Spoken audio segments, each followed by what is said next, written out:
Well, this is basically going to be talking to you about a project that I have been working on in my honors learning community course that I teach every fall, the honors version of academic writing. And so this is coming from, I think I'm going on 7 years of kind of working through this project and altering it a little bit every year as I go. So you guys are getting this year's kind of version of it. So here we go. So I do it. Because that's what I'm going to talk about at the end, assuming I get there. It is not without its price. Like, it does cost in terms of time and headache to really include service learning in your classes. So here's the why should you do it, even in spite of all of this. So here's where I have to like close my eye and get close up. From the Association of American Colleges and Universities, they tell us that this is service learning and community-based learning are a high impact educational practice. And in these programs, field-based experiential learning with community partners is an instructional strategy. The idea is to give students direct experience with issues they're studying in the curriculum and ongoing efforts to analyze and solve problems in the community. A key element is the opportunity for students to both apply what they're learning in real-world settings and then reflect on that in the classroom setting. These programs model the idea that giving something back to the community is an important college outcome, and that working with community partners is good preparation for citizenship, work, and life. And when 6 years ago Gina came up with this harebrained idea, at the time, like, I had no idea that this was a high impact educational practice. So I had no idea. I just thought, I want to really help our students to understand that what they are doing in the classroom has real world impact, or can have real world impact should they use it should they use it that way.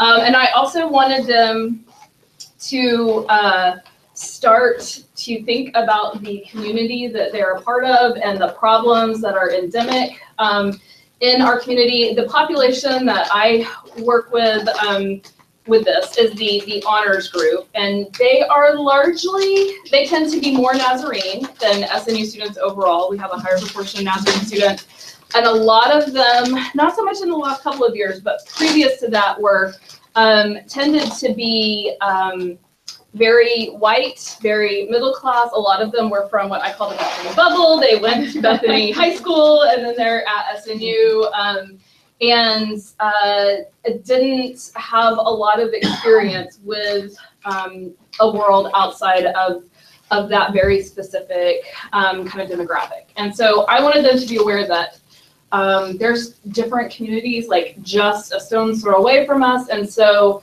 I envisioned this project, and then I think this also, it fits not just what we want to do with the honors program, but also, and I think what SNU wants to do with its students overall, but also what the Church of the Nazarene would like us to do. So this is from our mission page. We strive to express the compassion of Jesus Christ to all persons, along with our personal commitment to Christ-like living.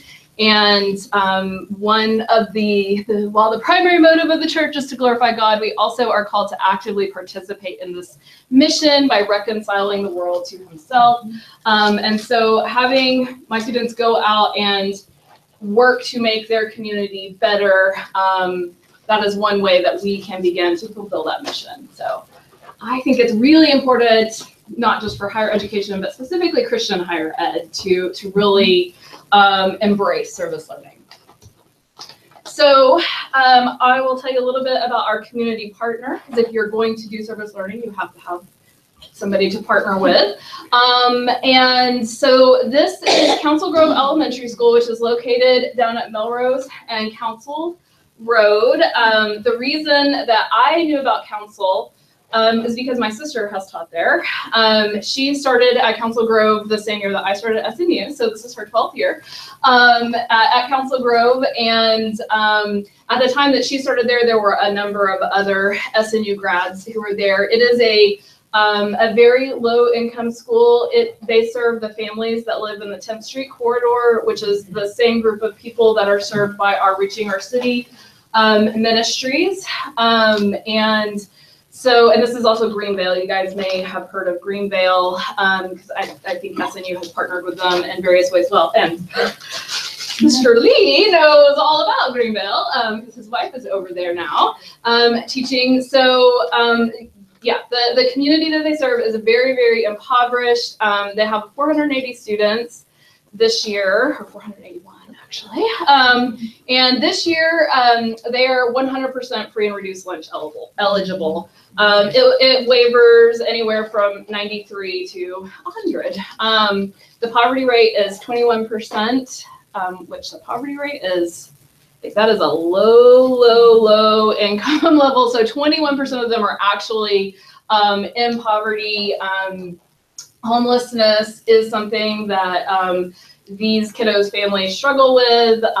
They have a very high mobility rate because most of them live in the apartment complexes in the area, and they, I'll talk about this in our bumps session, or part of the presentation, problems that we have relating to the problems that the kids have, like the fact that our students that my SNU students are mentoring, like they will disappear partway through the year because the child has changed schools or suspended or something. Anyway, so just the problems that they experience, we also sort of get to see the effects of that in their school life. So let's see, 46% of them are from a single parent home. A lot of them are actually in foster care, being raised by grandparents.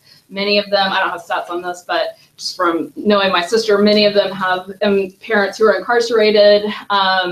Every year that she's been there, they've had a parent murdered. Every year. Not always in her class, but she has had a child in class before. I mean, that is something she has experienced as a teacher. Her child's parent being murdered. They had one actually just 2 years ago that he was on a field trip with them. He was a volunteer. He volunteered on the field trip, and then a few days later he was killed.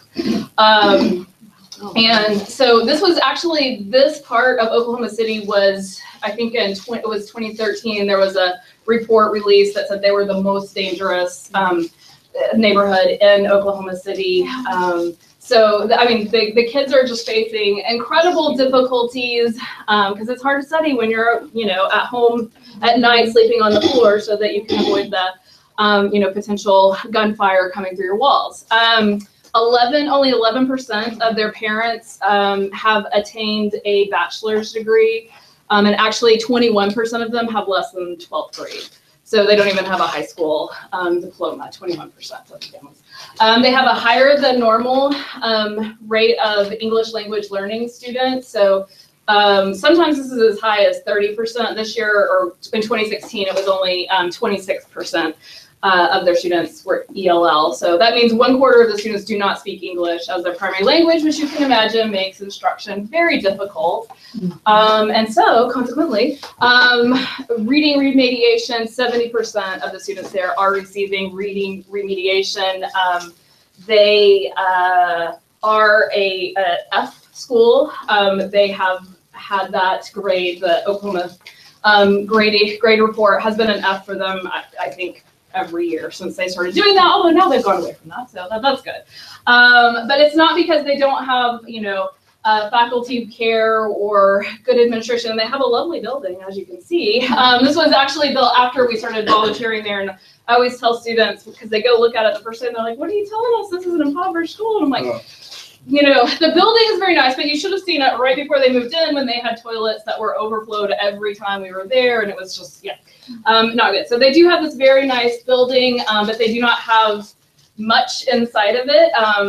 The school district built the building, but my sister has never received any money for classroom, anything to go in her classroom. No, the curriculum is provided, but nothing beyond that. The PE teacher, one of the grants that we wrote for them was for equipment, because she had not, in the 7 years that she had been there, ever received any money to buy new equipment.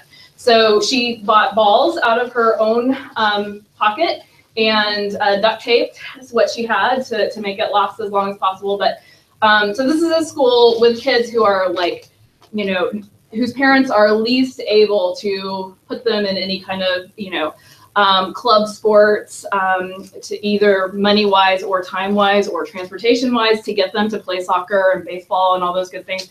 And the school doesn't, you know, they don't have the equipment either to teach them how to play those games and to get that physical activity. So anyway, so it's a very, very needy school, and they have been happy to partner with us. Even as when this first started, I didn't really know what I was doing or have like a clear set of goals or whatever, but my sister saw the potential in fostering a relationship with the honors program, and so over the years we have tweaked our project and gotten better and better with it. And so this is where we are as of this year. There are 5 parts to our service learning project. The first of those is actually mentoring Council Grove students, SNU students, and I'll talk about each of these in depth. The second part is the Gen Psych case studies that all of the students write for their honors Gen Psych class.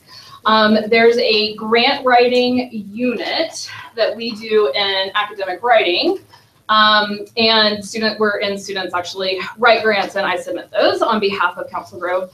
Then we also have service learning reflections that they do for academic writing, and those are graded. So they're forced reflections, but they're doing reflections. And then we have the academic research and writing on systems. So for their final paper that they will write for me, it's not a reflection paper. Instead, I ask them to research, like think about, be inspired by the systemic problems that they see at work in our community, in the systems that we have in the U.S.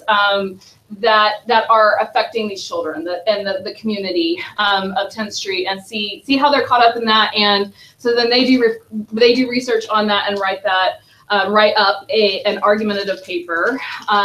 That's their final product in academic writing. So there's a research component as well as just as this reflection and application of their psychological information they're getting. Okay, so I'm gonna have to get close.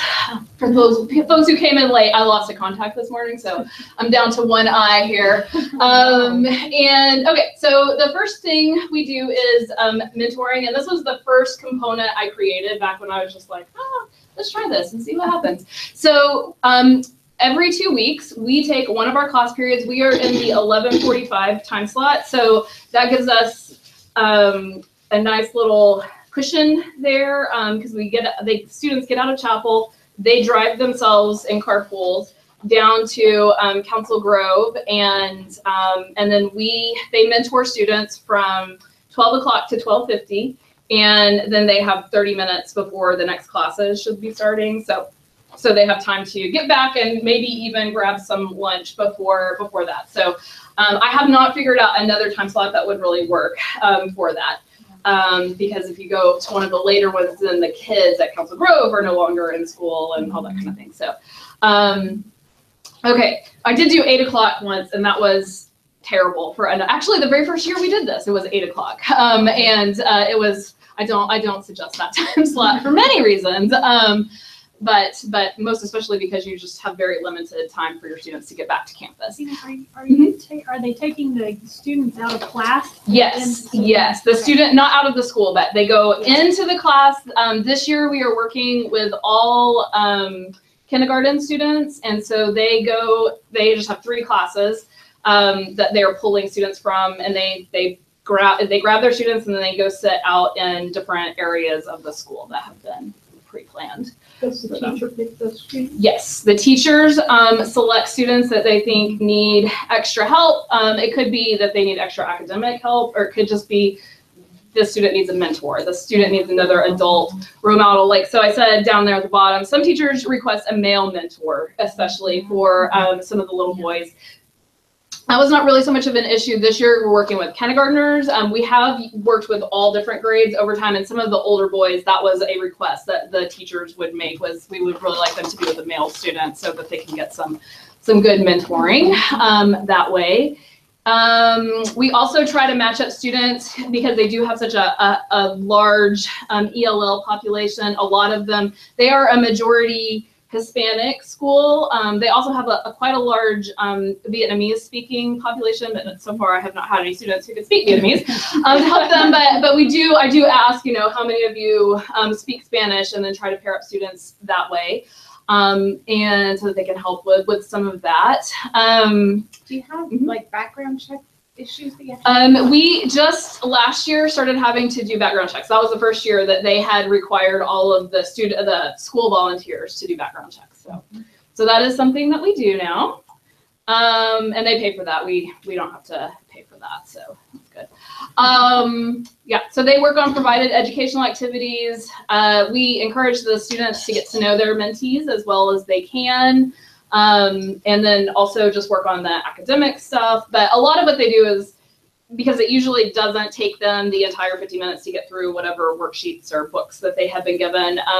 They spend a lot of time playing Candyland and Chutes and Ladders and just talking to them and getting to know about them and their lives. And yeah, so that's kind of that project. And it's been interesting this year since they are all working with very little ones, 5 and 6 year olds. Some of my students are really struggling because they're like, they won't sit still. They're 5, we talk about strategies, and Anna in psychology is like, why don't we talk to them about how we can use, operant conditioning methods to, help them. And it's great though when they start making those applications, which I'm going to talk about, from their psychology classes and understanding how they can help students. But I also see students just using their own struggles that they've been through. Last year I had a couple of students who have ADHD and remember what it was like to struggle with that when they were little kids, and talk to their mentees about, here are some ideas, and having them do things like, okay, let's play Simon Says and do all these like wiggly, kind of things for a little while, and then sit down and work, and then get back up and, get some more wiggles out. And I had a student who gave his student his worry stone, because that's something that he fidgets with, as an adult ADHD sufferer, and he thought that might help the student. So that's always good to see them making those applications and from their own life and helping somebody else. So we go do that every 2 weeks. Any questions about? Any other questions about that part? Is this just a 1 semester? That's a great question. We actually, when we started it was at this point for the last 2 years, I think. Dr. Pam Broyles has this group of students in honors professional speaking in the spring, and she continues it. So she takes them down, and Pam's so much better than I am. She actually usually wants students to work with as well. I'm kind of with my students who are like, I'm not really a kid person. It's good for you, but I'll just work on coordinating all this. But Pam jumps in there. She loves kids, and so she gets in there and usually does the mentoring as well with them. But yeah, she continues it on. Any other questions about? Okay. All right. So the second part of the service learning project are the Gen Psych case studies that they do. And this has only come about in the last 3 years because I actually had to change the curriculum. We used to pair up with actually Modern World, but because of the strictures of the MCAT, so the MCAT caused me to have to change my curriculum. The MCAT made the pre-med students, they are very limited in what gen eds they can take early on in their careers at SNU, and so they were like, we do not have room for all of them to be taking all of these gen eds that they're taking in the honors program. So we put in Gen Psych, because that is a class that they need before their junior year. And so that now Gen Psych and honors academic writing are paired for our learning community. And in Gen Psych, the students are assigned these case studies that they have to write. It's obviously meant to encourage the application of these concepts that they're learning in psychology to real people and situations.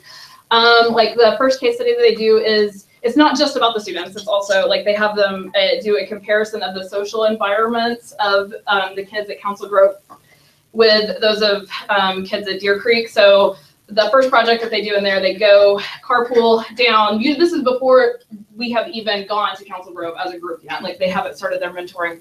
They just go and drive through the neighborhood, check out the school, look at the houses around, look at the apartments, get a feel for the neighborhood, and then they go up to Deer Creek and they look at the houses and neighborhoods surrounding one of the elementary schools up there, and they compare the schools, and that gives us a way to start thinking about all of these problems and like the stereotypes that we often associate with poverty. Like, well, we say, you know, the American narratives of poverty are that people, if they're impoverished, it's because they're just lazy and they're not working hard and they don't take care of their stuff, and that's why their yards look messy. And this case study allows us to like really dive into those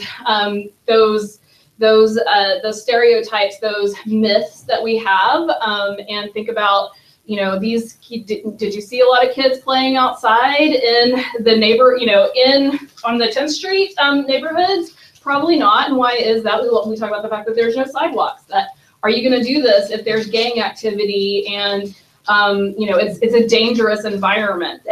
Are there parks? Are there nice parks available? And there's not. You know, these are, so as they start thinking about those, as they're getting ready to write this case study, you know, it helps them to really interrogate those ideas that they come in, these preconceptions that they have about what causes the problems that we see down in the Council Grove area.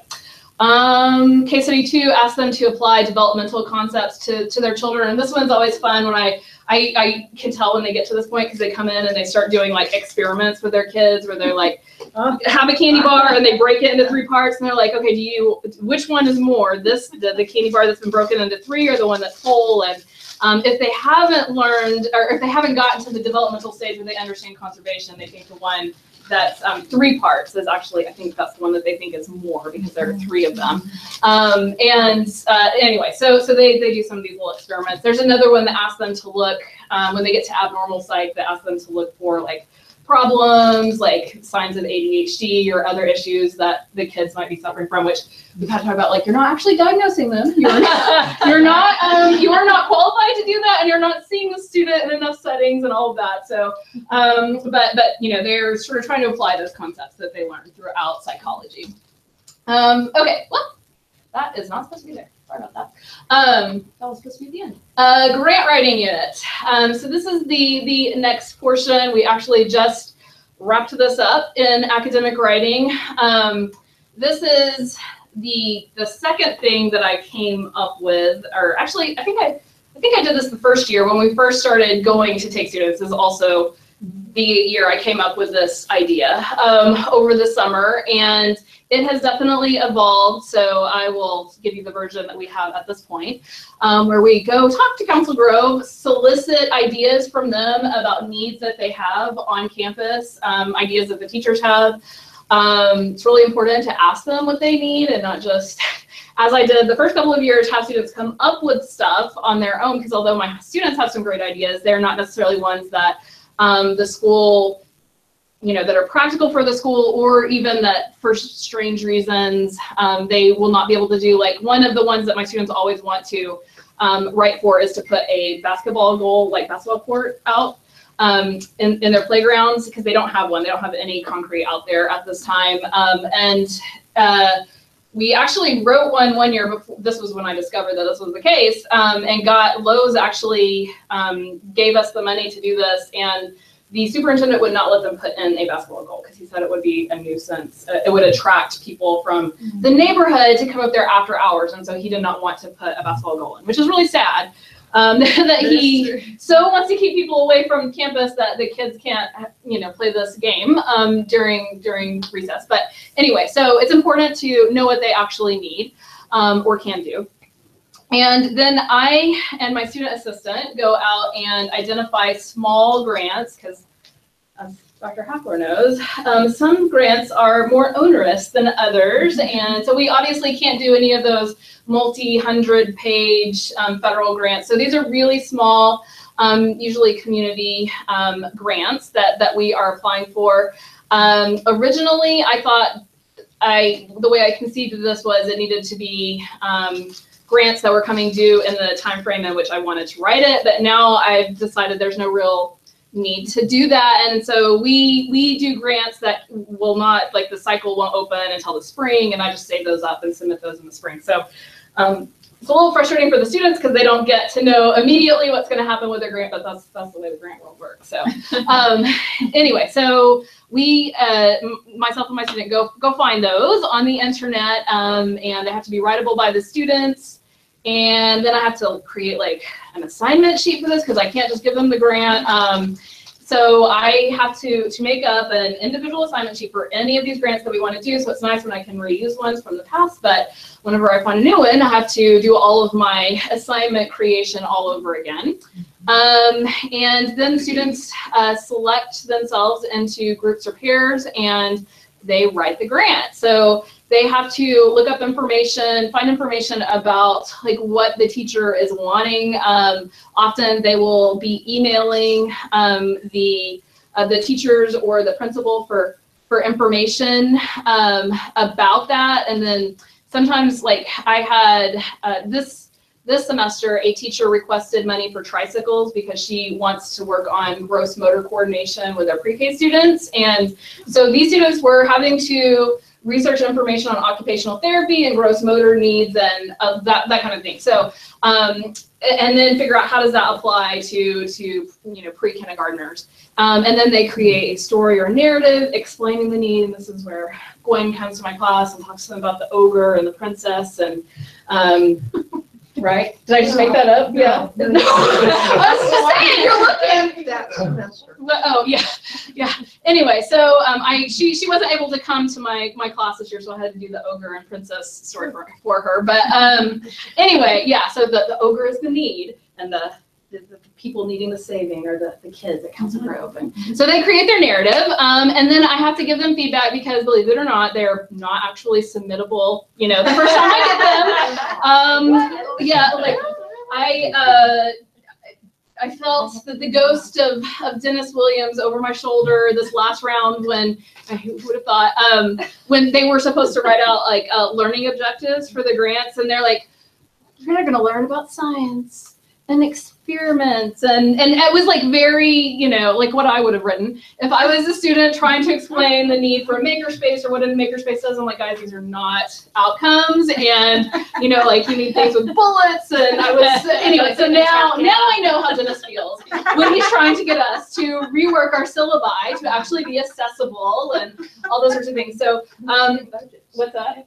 Oh, they do have to do budgets, and sometimes those are interesting. I'm like, these actually have to equal the amount that you're actually asking for. So, you know, I don't math well, but I can, you know, use the calculator, and these all need to add up. And so we talk about, okay, you're not lying when you round up from 97 cents and make this like a round number. You know, we talk through those sorts of things that come up. But so anyway, there's a number of revisions that go into this where I give them feedback on their Google sheet, and they rewrite, and it sometimes is very frustrating to students because I don't have one rubric that I can give them that every group is going to get that's going to look the same, and they can't talk to other groups and figure out what they're doing because their grant is not the same as they're not all doing the same project, and that can be frustrating. And I usually don't give them grades initially when I'm working on, because really it's just a collaboration between the students and myself at this point. So in fact, I've already sent off 3 grants, and everybody has submitted a grant, and so far none of them have actually received a grade for them because I'm not to that point yet where I can actually give them a grade. I still need to go back and do that. So kind of the grading part of it often happens after these have already been sent off, and I do have to make some changes usually as I am submitting the grants, because I was like, I know that this is probably not going to go over well, so I'm just going to edit this a little bit. And so occasionally I'll have somebody who does like just a, you know, stellar job, and I can submit it with hardly any changes. But yeah, but rarely are like the students who are struggling with the SLOs, like I had to help them with a little bit because we had to get that off. So I did not have time to keep letting them do it. I will probably in the revisions of that, like they are still going to get to work on that themselves to get it up to standard, but I went ahead and worked on it for the actual submission. And then I submit these grants with the help of faculty or administrators at Council Grove, I'm usually the one that does like all of the actual submitting this. Sometimes they have to submit some signed paperwork or something for me, but I don't feel like I can ask them to put in, because it's multi-hours usually, even for very small grants, when you are uploading all the information and submitting it. So purposes, this fulfills some learning objectives that I have for academic writing as a composition class. I get a chance to talk to them about audience and how you change your, like, the kinds of things that you talk about with the different audiences. We talk about voice, we talk about style, because those are grant writing looks very, very different than academic writing does. It's much more clinical, much shorter sentences, like the structure is different. So yeah, it gives me a lot of opportunity to talk about some of the things we need to cover anyway for comp. And then the service learning objectives, it fulfills arguments have real world use. They get to see this, right? That what we were talking about in academic writing has purpose. Grant writing is useful beyond school, obviously, since they may be earning money for the school with their product. And it hopefully is reinforcing that Christians need to be using their abilities to help their community. And then, in fact, does help the community. And we have earned $31,100 for our students, for the Council Grove students so far. 6 different foundations have funded us. We have had 10 different projects funded, and 23 students now have the right to put funded grant writer on their CV or resume. That's one of our little benches that was paid for by one of the grants.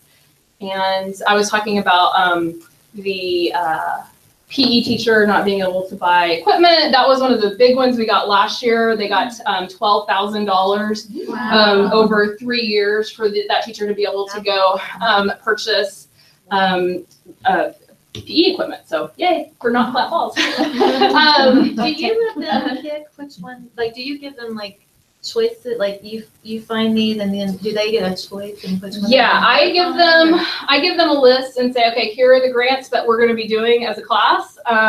Here's what that grant will be used for. So like we have the tricycles, or we always do target field trips. So here's the field trip they want to take, and then the students jump on one of those grants. It's like a Google Doc, and first come, first serve.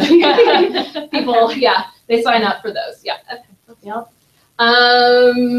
Service learning reflection. So one of these high impact educational practices says that the key element in experiential learning is applying what's learned in the real world and reflecting in the classroom setting on these service experiences. And I have to say, I was not doing a great, like I said before, I did this and I didn't have any idea that it fell into this high impact educational practice business. So I was not doing this the first several years. I kind of touched on this a little bit in my end of class reflections that I would have students write. But this year, I've changed my curriculum a little bit, my assignments, to include these 5 reflections that students have to do throughout the semester. So I had them do one before they started that was kind of asking them about their expectations, so I can do a comparison pre and post, right? So student expectations, and then I wanted them to think about their potential biases to try to get them like thinking about those cultural biases that Tamara, I assume, is going to be talking about next week. I wanted them to try to identify what they might be on the lookout for with themselves. And then there are 3 middle of the year reflections, and then I will have them do an end of the year service reflection where I am going to specifically ask them to revisit their potential biases and tell me, like, so, what did those actually pan out, or have you discovered other things that, you might have a bias about that you didn't even realize. And then I'm planning to ask Pam Broyles to do this for me in her class as well, to incorporate some of these reflections so we can make sure that we're asking students to think about the experience as they're going through it. Are these shared with the psych instructor? No. Bias revisitation questions. Yeah. Kind of interesting. Yeah, no, I have not shared those with Amber. Where do biases come from? Yeah. All right, and then the last part of this, as far as my class goes, is the academic research and writing on these systems of inequality. So they're going through, like, the grant writing project has already happened. Like, I'm talking about this, as of last week, in academic writing. And so from here on out, the rest of the semester, we're going to be working towards what I call their FRAP, their final research argumentative paper, which is supposed to be, it's not just supposed to be a summary, but we want them to actually make an argument. So they're trying to, create new knowledge or reframe old knowledge, doing library research on an issue. So we tried this the first year that I paired with Gen Psych. We tried integrating our final class assignments and having them, they were doing, for Ron's on honors psychology class, they were doing a massive, a compilation of their case studies that they had been doing all semester, and then doing a presentation of that for their final grade in his class. And so we're like, okay, well, let's just have them write all that up, and that will be like what they were doing for me, except that it didn't really fit like what I needed, because I needed them to be creating an argument, right? So that I could teach them about argumentation and how to use sources and all that, to do that, not just to summarize. And so so that was one problem, is it really didn't do what I needed it to do. And then the other problem was, like, all of the papers sounded exactly the same. So, which was super boring for me. And then when they present them in the spring, which we'll talk about, like, everybody had to hear the same paper over and over again with the children's names changed. So, so we didn't do that the next year. The next year I was like, okay, I'm just gonna say, I want you guys to write on something that broadly falls under this category of social justice issues, because that's kind of how we have conceptualized the honors program. Like, what it's about is, scholars for social justice. And so that's where we are now. The FRAP topics fall under that. And the student has to articulate, at least to me, if not actually in their paper, how the issue that they're tackling pertains to the Council Grove students, families, community, how it relates in some way. So last year, these are topics that students wrote on: the racial achievement gap, which is educational achievement gap, looking at that from a race perspective, generational poverty and issues with that, overcoming stereotype threat was another one, racially influenced mass incarceration, zero tolerance school policies, and implicit bias and policing, which the Council Grove area actually has a community-based policing. They actually received a grant to bring in community-based policing, and I think it's had a positive impact. I believe, I keep trying to get a student to, like, research this, because I haven't had time to go follow up on that myself, but I have heard that that's actually resulted in a decrease in crime in the area. So so these are example topics, and that's what the students will be doing again this year. From my perspective, it worked very well last year. And so this is having them take these practical, like, they have seen how these problems play out in people's lives, right, practically. Now I want them to go think about the systems that are causing these problems, and I want them to, as a researcher, think about how could we affect change, right? Like, what's causing the problem? How can we change that? So because I want them to understand they can make practical, everyday, differences in the lives of other people by, being a mentor, by writing those grant applications. But $12,000 of PE equipment is great. It is not going to change the lives of those kids, right? Because the problems are so much larger, right, than the fact that they don't have PE equipment. So I want them to think about the systems that are causing all of these different kinds of inequality that the children are struggling with. And so this does that. Okay, so as it has evolved at this point, the project design, like, if you look at what we're doing across the entire year, first year of the honors program, we include most of the high impact educational practices. The only ones that aren't covered are internships and capstone courses and projects. We have a first year experience. They're all doing the same thing across the entire first year. They have a common intellectual experience. All of my honor students participate in this experience. There's no way to get excused from it. If you take Comp 2 credit, I mean, if you already come in with Comp 2 credit, I'm sorry, you still have to take academic writing. If you already have psychology credit, I'm sorry, you have to take psychology again if you want to do the honors program. Because we really feel like you need to have all of those classes. You need this whole experience because it's more than just the individual classes. The learning community. We do, we have an integrated learning community where students, we're talking, I talk to them about what they're doing in psychology. They are talking to me about what they're doing in psychology. They're applying that information in their actual experiential project and so forth. We have big questions that matter beyond the classroom with these big systems of inequality that they're looking at.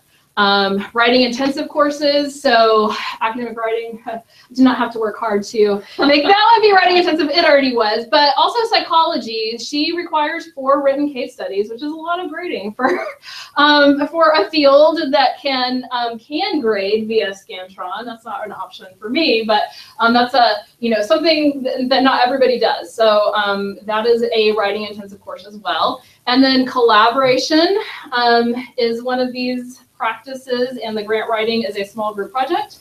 And I would submit probably also the mentoring itself is collaborative in nature. I mean, they are like carpooling together, and then this year they are working in pairs together with their students, and so there's a lot of group work.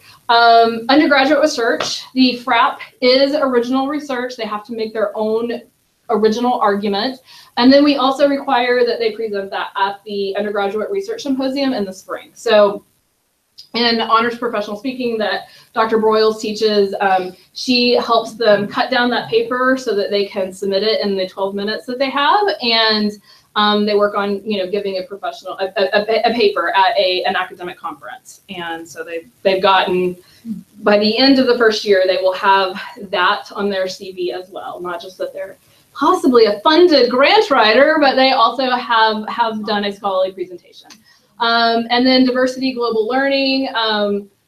So social context, I have no idea what I was saying there. Social context study. Maybe I'm saying, the case study. I think that's what I was talking about there. So like social context, like that's the first thing that we do, right? Starting them off, looking at different social contexts, even of people who just live like 20 miles apart in the city. We talk a lot about worldview in academic writing because it has it's a very important part of understanding your audience and how to tailor an argument that will be compelling to them, have them reflect on those differences, and then obviously diversity of all different varieties is at the forefront of social justice issues, so we're hitting that there. And then of course the service learning, community-based learning that we have been talking about.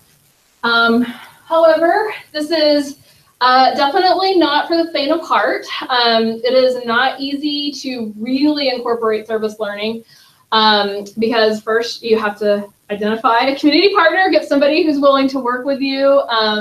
And that is tricky because they are their own entity and they are busy just like, I'm busy with my stuff, and they're not going to run your project for you. You're going to have to, do all the coordination and have to find somebody there who can really who cares about what you're doing so that they will make it a priority to communicate with you and to help coordinate. So, I mean, I don't think I would be able to do this project with Council Grove if my sister weren't there, because she's really my go-to person to, can you remind everybody that we're coming? Can you call or text your principal because she's not answering my email and I've got to have this information because this grant is due today at 4 o'clock. So somebody needs to answer me. Sometimes they forget that, it's state testing and we just assumed you guys knew that, and we don't know that because we're not affected by that. So so that can be kind of, I said it's like team teaching, but with an organization instead of another person that you can go to their office. So it's even more difficult than team teaching. And it's real, which means it's messy.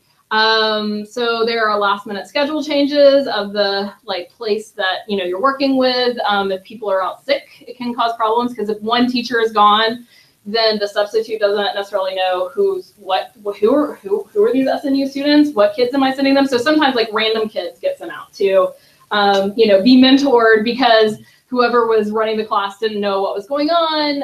I have had students who got speeding tickets before on the way down to Council Grove.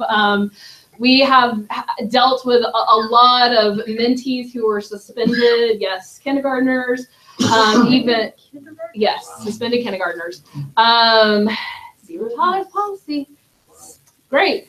So yeah, suspended kindergartners, kids who, I had a student who started with 2 students, at the beginning of the year. Both of her students were gone by after the first 9 weeks, and she went through 3 different pairs of students because they just moved so much. And you can imagine, think about what kind of an impact that has on those kids' education when they're constantly moving, this much. I mean, you can see why they have difficulties in school. I had a student last year who had to report, who had to make a call to CPS and report his mentee's father for physically abusing him, because he disclosed to him, that he had been abused, and the school was like, yes, we have also made these calls. And so, he was doing his part to try to get help for that child. And also the grants, they're not all funded. And I just tell the students, that's the way it works, right? Yes, we want to get as many as we can, but realistically, we know that's not going to happen, and we just do the best we can. A lot of them actually in their first of the year reflections talked about they were really stressed about the grant project because they feel like they're going to be letting the students down if they don't get them. And I'm like, guys, this was money they weren't going to have at all unless you tried to write this. So, but yeah, this is the real world, so they may not get funded. And you do sacrifice instructional time. So one quarter of my instructional time is gone.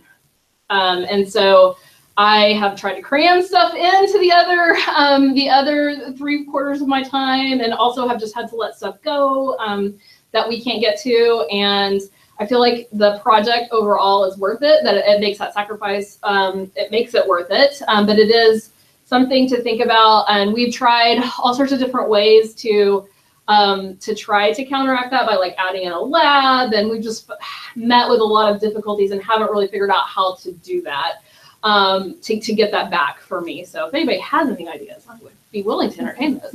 But something to think about. And then time cost.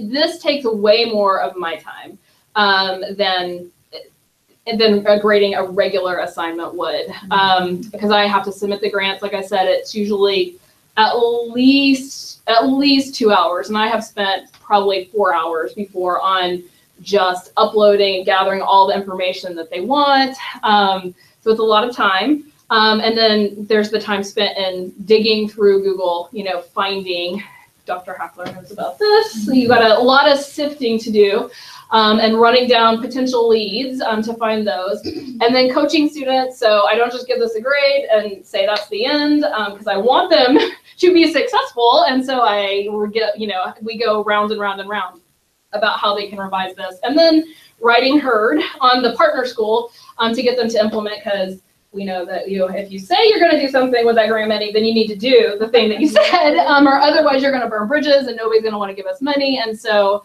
that falls to us, because they are overworked and don't have, they will just forget about what it is that, and part of it is they're not the ones writing the grant, so they don't necessarily even know, here's what we said you would do to assess this, and here's the kind of reporting you have to do. So we have to remind them of that. And then Who writes the reports? they do. I have not written reports for them. So usually it's Jana, my sister, who ends up writing the reports. This was where that slide was supposed to be at the end. So these are our funded grants that we have gotten so far. And like I said, we have 3 more that we just submitted. So any questions? I just want to say thanks. Yeah, I know, that's so cool. Amazing. And I can imagine the impact it's also having on the students, experiencing that too, not just the students that come from Grove and the teachers, but just, I don't know, because if they can have some impact on somebody else, because some of them may not ever have that opportunity to do something like that. Yeah, I asked for reflections last year specifically on the whole service learning project, and students, I was surprised at how many of the students who who found, because we heard back on, I think, 3 of our grants before the end of the semester last fall, and so many of the students who wrote those grants they said that was the most impactful thing for them, was like doing, writing a grant, because they're like, because they felt like they had really done something. They had made a difference in that way. So